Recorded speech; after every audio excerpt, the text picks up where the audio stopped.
I too am glad to be able to speak on this here this evening. And people, in Ireland today are in a very difficult position. They're just weary. They're weary of Brexit. We had it for the last 3 or 4 years, and then on comes COVID.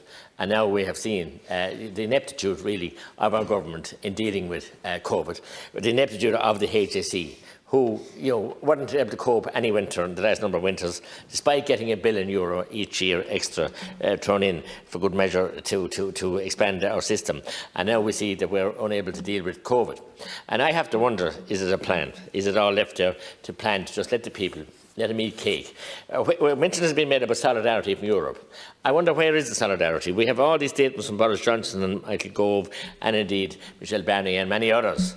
But time has nearly elapsed. We're in the dying minutes of the game, and we're into November next week, and we have 2 short months in. One of the shortest months of the year, and then we have the Christmas season, and then before we know it, we're in 2021 and no deal. So the people need to know, the exporters, the farmers, the ordinary workers, the many machinery companies that create wonderful products and export their products, they need to have some certainty.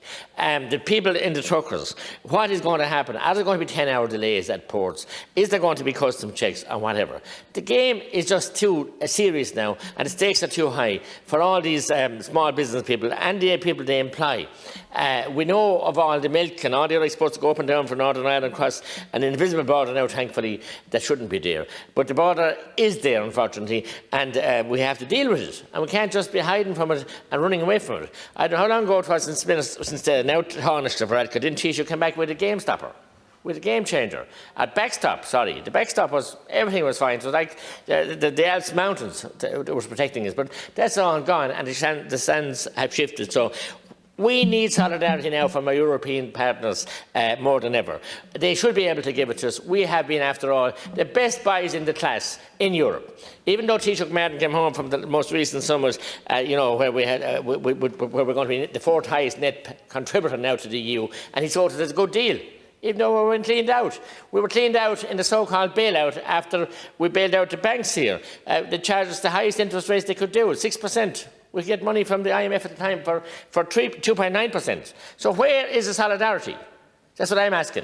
And I'm asking Minister Byrne here, where's the solidarity? I don't see much of it. The people that I represent in Tipperary, whether they be farming, whether they be in manufacturing, whether they be in any kind of exports or whatever, and jobs down the line, and above all families in rural Ireland, don't see any solidarity and are worried. I won't use the word, but they're worried. A little bit less, but I want the first part of it. They're worried about the future of their families and their ability to live and to be able to survive in 2021.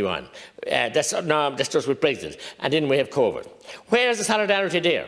Here we are, we're top of the class in Europe as regards restrictions. We were up till today and up till tonight. But tomorrow night at 12 o'clock, we're going to be way top of the class. Is it again jumping up to see how good we're here to a la Europe? We're great people, we do this, we do that.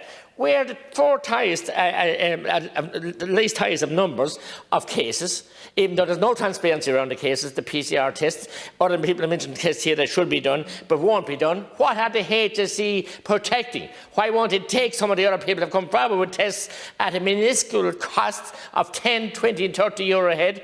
They prefer to pay 195 per head. It's all about control, because if they get a new test, they might be found out. Control. We need honesty, we need some integrity in the system, and we need support.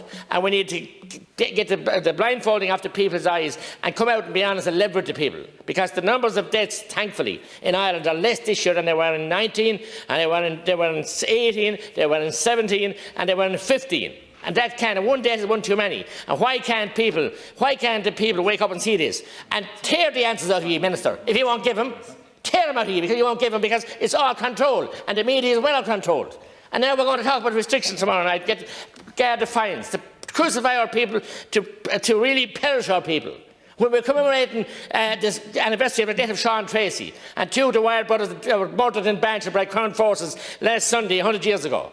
And here we are, perishing our nation, destroying our children, destroying our future, and we're throwing billions of pounds at it. Where are you getting it from? Who's giving you the money? because it has to be paid back. And we have no honesty, no transparency. We have a health system that is not fit for purpose, and it has left us in this perilous situation. But I have come to the conclusion now it's done deliberately, to let the old people die. Kill all the young people with abortion. 6,666 of them were aborted last year in Ireland. So that's what you're at now. Cherish the people equally, not the unborn and not the elderly. And level with the people. I'm asking you, Minister, get the solidarity from Europe here. Why do we have to invest by in the class and get nowhere and get no thanks for it? Good on,